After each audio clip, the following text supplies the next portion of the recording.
मैं हूँ अदा शर्मा। हाय, मेरा नाम सुदीप्तो शेना है। Namaskar, I'm Vipul Shah and you are watching me on the Spotboy. Press the bell icon on our YouTube app and never miss another video from Spotboy. Welcome to Spotboy. मेरा नाम है विनय और आज हम लोग एक ऐसे टीम के साथ मिल रहे हैं जिन्होंने अपने से पहले एक बहुत प्यारी मूवी दी थी, that is the Kerala story, जिसमें हमने बहुत सारी चीज़ें ऐसी आइडेंटिफाई की जो हम लोग को पता ही नहीं था। हम लोग सिर्फ कुछ हुआ था। अभी आपकी वापस टीम आई है और नई स्टोरी के साथ बस्तर। सो मुझे ये जानना है कि सर आप लोग पहले ये जो पहली स्टोरी आई तो उस पर आप लोग टीम अप कैसे हुए? दोनों ही फिल्मों की जो रिसर्च और कहानी है वो सुदीप्तो दादा ने मुझे बताई थी और जब मैंने कहानी सुनी थी तभी मैंने तय कर लिया था कि हम ये फिल्म ज़रूर करेंगे। जैसे केरला स्टोरी के वक्त भी हुआ कि लोगों को बहुत सारी नई इन्फॉर्मेशन जानने मिली। शायद ये बातें पता होती हैं लेकिन लोग उस सच का सामना करने से डरते हैं, ये भी होता है। वैसे ही बस्तर में जो रिसर्च दादा ने मुझे दिखाया, देखिए हम सब जानते हैं कि बस्तर में 76 जवानों को मारा गया था, उसका सेलिब्रेशन JNU में हुआ था। ये कॉमन फैक्ट है, ये सबको पता है। और उसके बाद जब दादा ने मुझे रिसर्च दिखाया तो उसमें मैंने कई ऐसी चीज़ें देखी जो बहुत शॉकिंग थी। एक 4 महीने के बच्चे को आयरन के रॉड से मार दिया गया और कई सिलसिलेवार बड़ी संख्या में, बहुत बड़ी तादाद में हमारे आर्मी के जवानों को मारा गया, CRPF को, पुलिस को, हमारे सिक्योरिटी फोर्सेस को। सो ये एक एक्सट्रीमली वायलेंट बेल्ट बन के रह गया है। फिर हम जब बस्तर गए और हमने देखा कि आप बस्तर में सड़कें नहीं बना सकते, अगर आप सड़कें बनाने की कोशिश करोगे तो आपको मार देंगे। आप स्कूल नहीं खोल सकते, आप हॉस्पिटल नहीं खोल सकते, आप मोबाइल का टावर नहीं लगा सकते, आप पानी के नदी का पाइपलाइन, पानी पीने के पानी का पाइपलाइन नहीं ले जा सकते। और ये सब, और उसके अलावा भारत का झंडा आप बस्तर में नहीं फहरा सकते। तो ये एक बहुत बड़ा शौक था मेरे लिए कि हमारे देश के अंदर ऐसा एक एरिया है जहाँ पे हम भारत का झंडा नहीं फहरा सकते। और हम कश्मीर की बात करते हैं कि कश्मीर में हमारे सिक्योरिटी फोर्सेस हर कोने में जा सकते थे। यहाँ पे एक एरिया है अबूझमार करके, एक जंगल है 5000 किलोमीटर का, उसमें आज भी हमारी CRPF की जो सिक्योरिटी फोर्सेस हैं वो अंदर जाने के लिए उनको लोकल्स का सपोर्ट ना मिले तो अंदर नहीं जा सकते। तो ये बहुत ही भयानक परिस्थिति बस्तर में डेवलप हुई और उसका एक बहुत बड़ा इंटेलेक्चुअल बैकअप हमारे शहरों में एग्जिस्ट करता है, जो इस वायलेंस को, इस क्रूरता को, इस एंटी डेवलपमेंट पूरा जो माहौल है उसको जस्टिफाई करते हैं, उसको सपोर्ट करते हैं। तो ये सब जब मैंने देखा तो मुझे लगा कि ये विषय और भी बड़ा, और भी गंभीर है और इसके ऊपर हमें फिल्म बनानी ही चाहिए। और फिर हम लग गए स्क्रिप्ट लिखने में और फिर तो फिल्म हमने बनाने का एक मेन रीज़न ये था कि ये जो इन्फॉर्मेशन और रिसर्च जब मैंने पढ़ा तो मैं अपने आप को रोक नहीं पाया। I felt again like Kerala story, मुझे लगा कि ये एक मेरी मॉरल रिस्पॉन्सिबिलिटी है कि मैं ये फिल्म बनाऊं और ये हमारे देश के लोगों को पता होना चाहिए। और मैं चाहता हूं कि ये फिल्म देखने के बाद हमारे देश से एक आवाज़ उठे और ये पूरे सिस्टम को तोड़ दिया जाए। और डेंजरस पार्ट नक्सलवाद ही नहीं है, जो शहरों में जो लोग बैठ के उनको सपोर्ट करते हैं और हमारे देश को तोड़ने की कोशिश कर रहे हैं, उनको उखाड़ के फेंकना भी उतना ही ज़रूरी था। तो ये रीज़न था फिल्म का सब्जेक्ट सिलेक्ट करके फिल्म बनाने का। और फिर तो दादा ने तो ये दोनों स्क्रिप्टें मुझे केरला स्टोरी से पहले ही बता दी थी। जब हम केरला स्टोरी के लिए मिले तब से हमारी बस्तर, क्योंकि इनका एक बहुत पुराना, एक बहुत लंबी हिस्ट्री है। फिर अदा कैसे आई, क्या हुआ, वो आपको दादा ही अच्छे से बता पाएंगे। दादा एक बात बताइए, जब स्टोरी रिसर्च की बात की जाए तो रिसर्च में भी हर उस पोजीशन तक के, उस जगह तक के आपको पहुंचना पड़ता है, तो आपको ये सब डेटा मिला कैसे? रिसर्च आपने किस तरीके से? मेरे लिए ये रिसर्च एकेडमिक जो हिस्सा था उसके लिए मुझे थोड़ा मेहनत करना पड़ा, लेकिन इसकी जो ऑर्गेनिक एस्पेक्ट है, sociological aspect, cultural aspect, psychological aspect, ये मैं बचपन से इनहेरिट किया। बट मेरा जो जहाँ पे जन्म हुआ था, जो मेरा नेटिव प्लेस है, नक्सलबाड़ी जो 1967 में जहाँ पे रेडिकल पीसेंट मूवमेंट की शुरुआत हुई थी, कम्युनिस्ट पार्टी दो पार्ट में डिवाइडेड हो गया था। एक पार्ट डेमोक्रेटिक सिस्टम में आ गए थे, एक पार्ट बंदूक उठा लिए थे, सिस्टम के खिलाफ लड़ेंगे। चाइना की तब उसके कुछ साल पहले चाइना में रिवॉल्यूशन हुआ था 1960s में, तो उसी की डायरेक्शन में हमारे देश में भी ये बंदूक के साथ रेडिकल मूवमेंट शुरू हुई। वो था नॉर्थ बंगाल में नक्सलबाड़ी करके एक जगह था, वहाँ से मेरी घर 40 किलोमीटर दूर है। तो और मेरी फैमिली की कुछ बहुत ही क्लोज मेरी सिबलिंग्स उस मूवमेंट में जुड़े हुए थे। तो वो मतलब मेरी जो ग्रोइंग अप फेज था, वो ग्रोइंग अप फेज और उस मूवमेंट की ग्रोइंग अप ऑलमोस्ट पैरेलल चलता रहा। उसके बाद जब मैं कलकत्ता में पहुंचा, मतलब बचपन नॉर्थ बंगाल में छोड़ के जब मैं कलकत्ता में हायर स्टडीज के लिए आए, तब कलकत्ता में आग जल रहा था इस मूवमेंट की। लेटर ऑन वो आया, वो साउथ की तरफ मूव करने लगे क्योंकि इमरजेंसी आ गए थे। 72 to 77 इमरजेंसी की पीरियड था, 75 to 77।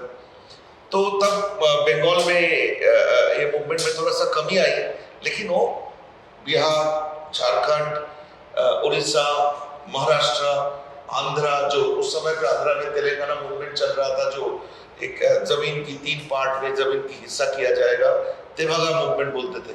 तो वो मूवमेंट का दौर चल रहा था। तो ये सारे जो इन्फॉर्मेशन जो है, ये इन्फॉर्मेशन के साथ मैं बड़ा हुआ, तो मुझे ज़्यादा मेहनत नहीं करना पड़ा।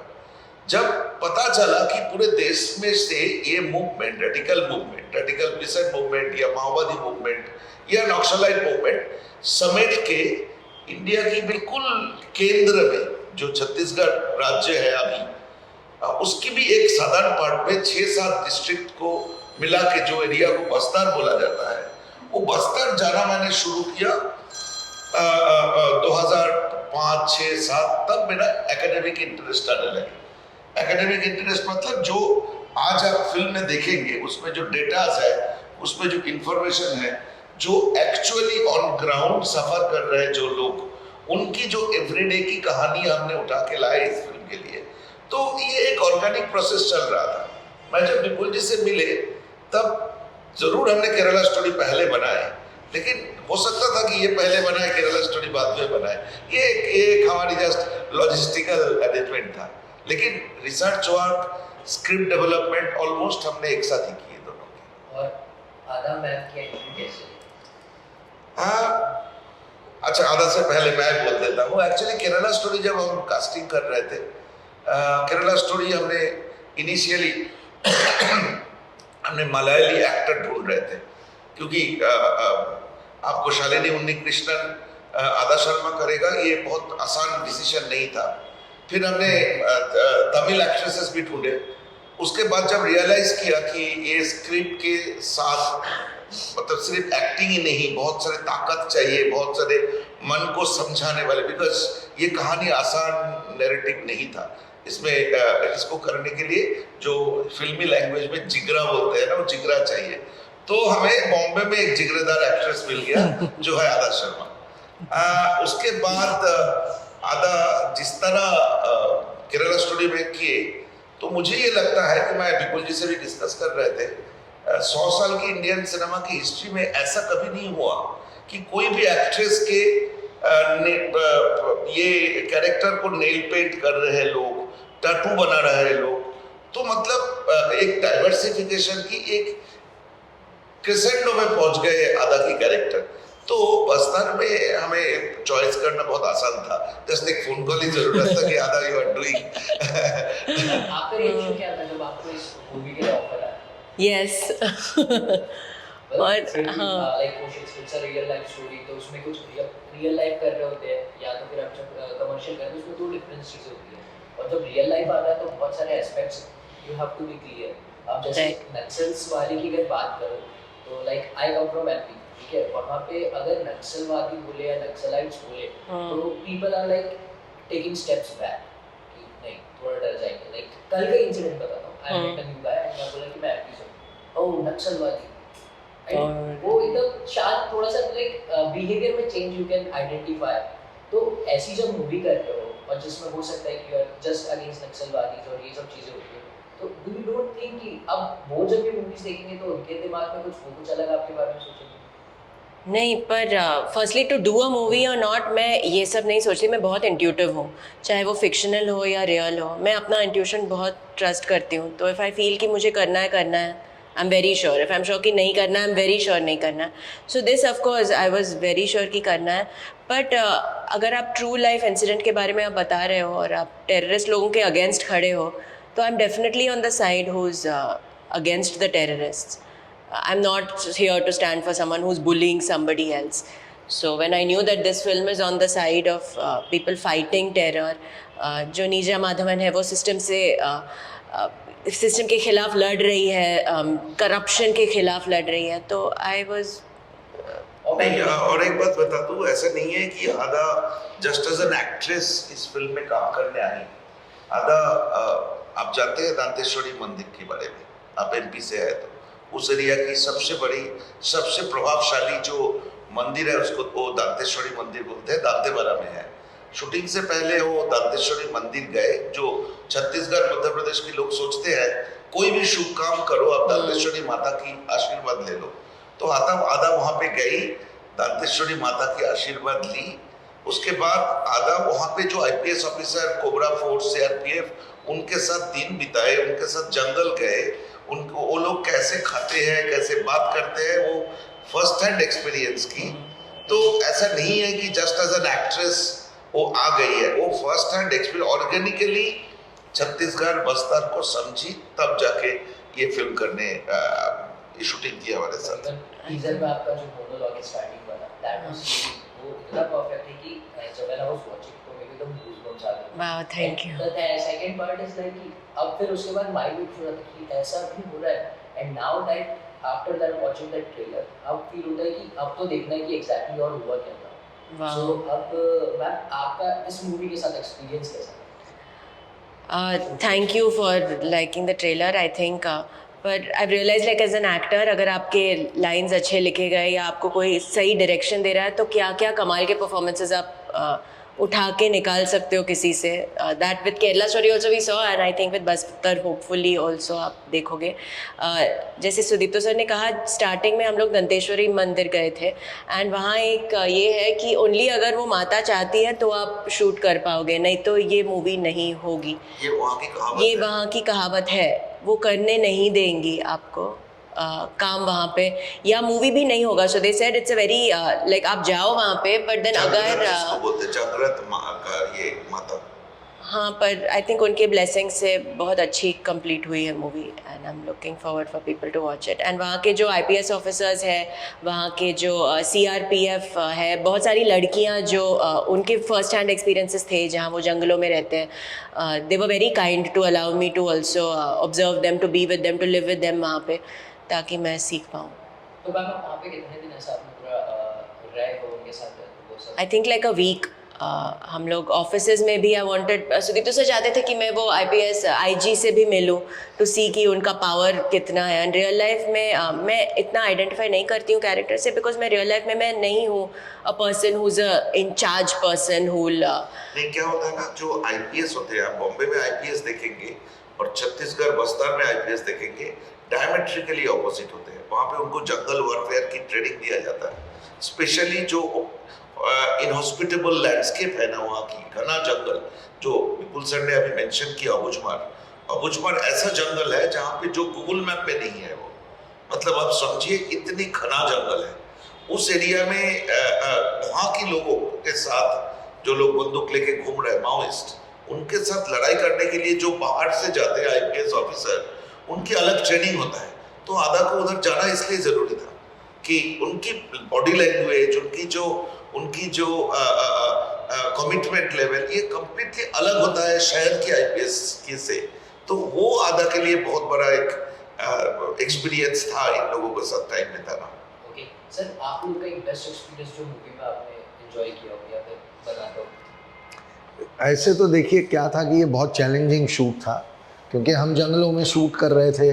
वहाँ पे वैनिटी वैन ले जाना एक चैलेंज था, जनरेटर, कैमरा इक्विपमेंट, वो सब वहाँ पहुँचाना, खाना पहुँचाना, ये सब बहुत चैलेंजिंग था। बट एक बार जब वो चैलेंज ख़त्म हो गया और हम शूटिंग शुरू करने लगे, तो जिस जंगल में भी हम शूट करते थे वहाँ पे यूनिट, देखिए एक ब्यूटी ये होती है कि हमारे यूनिट्स में, हमारे आर्टिस्टों में, कि जब situation becomes difficult then they become very close to each other and they work like one family. वो एक टीम, एक फैमिली की तरह काम करती है और वो फिर चैलेंजेस मायने रखना बंद कर देते हैं, क्योंकि सबको पता है कि ये मुश्किल होने ही वाला है और ये मुश्किलों के बीच में ही हमें काम करना है, there is no other option. तो शूटिंग के पहले अगर आपको थोड़ा सा एक फीलिंग होती है कि आई डोंट नो, इतने ज़्यादा हमारे कुछ 170 तो एक्टर्स हैं इस फिल्म में, तो इतने एक्टर्स, इतने एक्शन के स्टंट मैन, ये वो, इतना डिफ़िकल्ट शूट, ये कैसे होगा, लोग मे बी शूटिंग शुरू होते ही विरोध हो जाएगा कि नहीं ऐसे तो हम नहीं काम कर पाएंगे। पर एग्जैक्टली ऑपोजिट हुआ, सब ने बहुत मिल के बहुत ब्यूटीफुली काम किया। तो मुझे लगता है कि वो उन मुश्किलों का एक एडवांटेज ये हुआ कि टीम बहुत स्ट्रांगली यूनाइट हो गई। So shooting actually every single day was fun, every single day was memorable, because हम रोज़ कुछ ना कुछ बहुत टेढ़ा मेढ़ा शूट कर रहे थे। हम अलग अलग जंगलों में अलग अलग लोकेशंस ढूंढे थे, तो शिफ्टिंग करना, और so it was a lot of hard work, but at the same time experience of making the film was very very satisfying. Sir, और वो ऐसी चीज़ क्या होगी इस मूवी के लिए जो लोगों ने देखना ही जाना चाहिए, देखना ही चाहिए? जो मैंने सबसे पहले कहा कि हमें हमारे देश के अंदर इन बातों को एक बहुत सिस्टमेटिक तरीके से छुपाया गया है। अगर आप भारत के अंदर भारत का झंडा नहीं फहरा सकते या हज़ारों लोगों को एक सिस्टमेटिक तरीके से मार दिया गया, अभी 15 दिन पहले 4 जवानों को मार दिया गया, एक पुलिस ऑफिसर को भरी बाज़ार में 500 metre away from the police station public में गोली मार दी गई। इस तरीके का वायलेंस खुलेआम चल रहा है।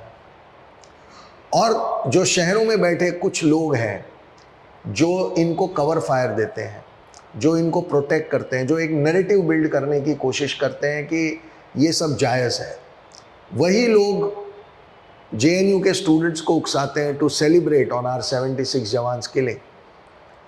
तो हमें अपने देश के अंदर का जो दुश्मन है उसे पहचानना बहुत ज़रूरी है। हम उस दुश्मन के ऊपर एक एक्सपोजे करेंगे और हम चाहते हैं कि इनको पहचानने के लिए, और एक इतनी बड़ी जो ह्यूमन ट्रेजेडी वहाँ पे चल रही है, जो so the film has tremendous amount of emotion and exposé. तो वो दोनों एलिमेंट देखने के लिए ऑडियंस को आना चाहिए। मुझे ऐसा लगता है कि ये केरला स्टोरी से बहुत ज़्यादा मुश्किल फिल्म है। So if you have like Kerala story, I am sure you are going to like this one as well. Sir, एक चीज़ होती है, जब से मैंने करियर शुरू किया था तब से वेल क्रिएटिंग कंटेंट, एक चीज़ होता है इम्पैक्ट। जब आप कुछ कंटेंट बना रहे हो उसका इम्पैक्ट होना जरूरी है, तब उस कंटेंट का एक अलग वैल्यू है।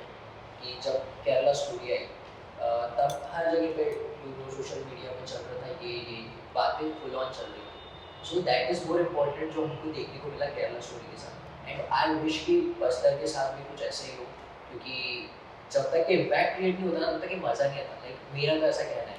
तो आपको क्या लगता है इस बार कितना इम्पैक्ट होगा? देखिए, हमने बहुत बोल्ड फिल्म बनाई है और इतनी बोल्ड फिल्म बनाने के लिए बहुत हिम्मत चाहिए। ऐसा हमें बहुत सारे लोगों ने कहा भी, हमें बहुत सारे लोगों ने बोला कि ये फिल्म मत बनाओ। मुझे पर्टिकुलरली मेरे बहुत सारे दोस्तों ने कहा कि विपुल ये फिल्म मत बना, ये बहुत रिस्की है, ये केरला स्टोरी से भी ज़्यादा डेंजरस है, तुम इसमें मत वेंचर करो। लेकिन जो पेन और जो दर्द मैंने देखा है वहाँ का, उसके बाद मुझे लगा कि अगर मैं नहीं बनाऊँगा तो मैं अपने आप को ही नहीं माफ़ कर पाऊँगा।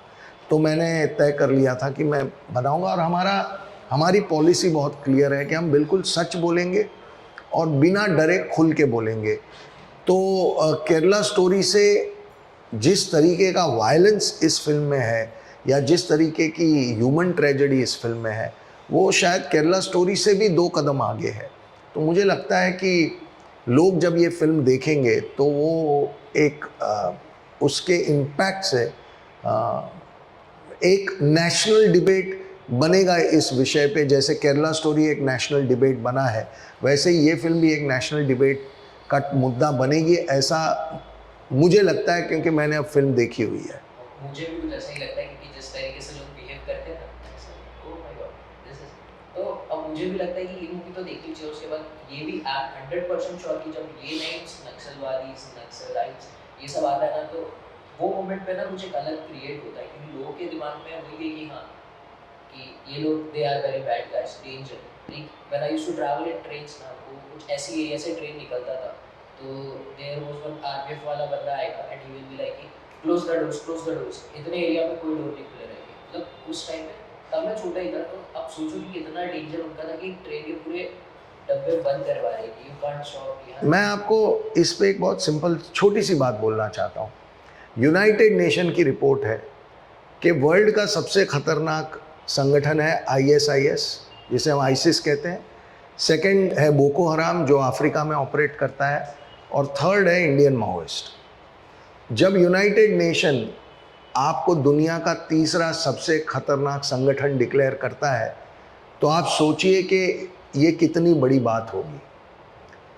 एक और वॉल स्ट्रीट जर्नल की रिसर्च थी, और उसने रिसर्च में कहा कि 100 years ऑफ कम्युनिज्म और 100 million डेड, 10 करोड़ लोगों की मौत कम्युनिज्म के चक्कर में पूरी दुनिया में आज तक हो चुकी है। तो ये बहुत हिंसक विचारधारा है और बहुत डेंजरस मामला है, और ये लोगों को इसको इस नज़रिए से देखना पड़ेगा और समझना पड़ेगा। और मुझे उम्मीद है कि हमारी फिल्म उनको एक आई ओपनर की तरह फील होगी।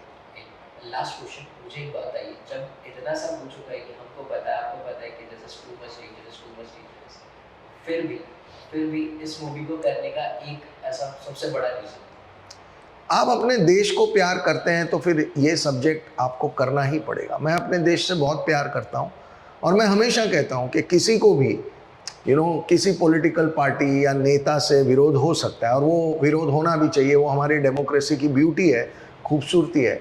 लेकिन अगर आप हमारे देश के ही अगेंस्ट चले गए हो, तो फिर आप गलत हो, और आपको एक्सपोज करना ये हर भारत के हर नागरिक का फ़र्ज़ है। मैं अपने आप को लकी मानता हूँ कि दादा मेरे पास ये स्क्रिप्ट ले आए और मुझे ये फिल्म बनाने का मौका मिला। आई थिंक ये बहुत ज़रूरी सब्जेक्ट है, और इसकी चर्चा आप देखेंगे आने वाले समय में कितनी होगी। समझ में आ रहा है कि सोशल मीडिया फुल ऑन जाने वाला है। मैम आपका रीज़न क्या था? ये तो एक बहुत पहले ना मुझे बहुत खुशी होती है जब हम केरला स्टोरी से, यूजुअली मैं फिल्म्स करती हूँ and people ask me questions कि आपका ये एक्सपीरियंस कैसे था या आपको कैसे लगा ये करने में। पर जैसे आप आज इतने एंथुजियास्टिकली आप अपनी कहानियाँ बता रहे हो, आपके एक्सपीरियंसेस जो किसी ने आपसे पूछा, मुझे बहुत खुशी होती है कि एंड दिस इज़ रिलीज़ से पहले, जैसे कि इवन हम लोग ने केरला किया था, तो रिलीज़ के बाद, रिलीज़ से पहले, रिलीज़ के अराउंड लोग मुझसे आके कहते थे कि ये मेरे साथ हुआ था, मेरी ये जो फ्रेंड थी इसके साथ ये हुआ था मेरी। एंड इवन हम लोग एयरपोर्ट्स पे या कोई इवेंट पे लोगों से मिलते हैं, तो लोग इतने एक्साइटेड होते हैं to tell me their experience of the story हम लोग बना रहे हैं। हम लोग कितने फॉर्चुनेट है कि हम लोग को मौका मिला, ये जुड़ने का मौका मिला। I feel I am very lucky that as an actor ये अपॉर्चुनिटी मिला मुझे कि मैं इस सच्चाई से जुड़ूँ and I can bring it to people. But I think the joy as an artist also कि जब लोग आके कहते हैं कि like you just narrated your experience, I can see आपकी आंखों में जो चमक आ रही थी when you were telling me the man in the train who you met and ये हुआ आपके साथ। So I am now waiting to see आप क्या कहोगे फिल्म देखने के बाद। So yeah, and it gives me so much joy that when I see your excitement, I feel that we can be part of your excitement. And usually films are my film, my excitement, your film, your excitement. Here हम लोग पूरे देश के साथ चल रहे हैं। Even Kerala story का, I felt like the whole country was on our side and everyone was like, we'll make this movie work, we'll do this for this movie, and हमारी movie है। It was as much शहर में bike के पीछे Kerala story का poster लेके पूरे शहर घूम रहे थे और उसके फोटोज के वीडियो और हमें भेजते थे। तो मुझे लगता है एक सिनेमा के लिए इससे ज्यादा बेटर एक्सपीरियंस और कुछ नहीं हो सकता। It's that feeling। जैसे अभी हम बात कर रहे थे, आधा की कैरेक्टर की नेल पेंट बन रहा है, मतलब जो नेल पेंट शॉप्स है वहाँ पे शालिनी उन्नीकृष्णन की नेल पेंट होगा। एक लड़की अपना टाटू बनाया हाथ में, शालिनी उन्नीकृष्णन। इससे मतलब यही तो था सिनेमा, जब शुरू में 100 साल 150 साल पहले सिनेमा बनाया गया था, साइंस ने जब सिनेमा बनाए थे, यही ऑब्जेक्टिव था कि समाज को सबको एक साथ लेके एक मूवमेंट क्रिएट करे। एंड वी आर प्राउड कि केरला स्टोरी उस तरह की इम्पैक्ट लोगों के मन में छोड़ा है। रिलीज की 9 महीने बाद भी लोग उतना ही एक्साइटमेंट के साथ, एंथुसियाज्म के साथ बात कर रहे हैं। वाह सर, अभी आपसे तो ये वाला क्वेश्चन पूछने के चीजें नहीं क्योंकि क्या आपको पता है कि आपने पूरा जी के आए हो कि क्या हुआ था क्या नहीं हुआ। हाँ वो बात है, क्योंकि वहाँ के छोटे छोटे बच्चों को देखा मैंने। कुट्रू करके एक जगह है, शायद आप जाते हैं, बीजापुर डिस्ट्रिक्ट की। कुट्रू मतलब सदर्न टिप ऑफ छत्तीसगढ़। वहाँ पे एक ऑर्फेनेज है, अनाथालय है, जहाँ पे 2 बार मैंने गया। एक बार 359 बच्चे थे, एक बार 423 बच्चे थे। और उन सारे बच्चों की खासियत ये है कि सबके माँ बाप को उन बच्चों के आंखों के सामने मारा गया, और बुरी तरह मारा गया। मतलब एक आंख निकाल लिया, कान काट दिया, गला की आधा काटा, दिन भर काटते रहे उनको, और रात को जाने से पहले, और वो बच्चों के सामने हुआ। उन सारे बच्चे, आप सोचिए, एक जगह पे 400 बच्चे हैं, सबकी कहानी वो है। तो आपको एज एन आर्टिस्ट, आप अगर पेंटिंग करेंगे तो घर में आकर उन बच्चों की शक्ल आपके सामने आएगा। हाँ, आपकी, अगर आप म्यूजिशियन है तो उन बच्चों की बातें, सुरीली आवाज आपके कान में गूंजेगा। एक फिल्म मेकर की काम वही होगा कि उन बच्चों को कहानी बोले। हम फिल्म में एक दो ऐसे मोमेंट्स क्रिएट किए हैं उन बच्चों की कहानी बोलने के लिए, जिनके माँ बाप को मार दिया गया ऐसे पूरी तरह। बहुत मतलब अलग फील आने वाले मूवी देख के।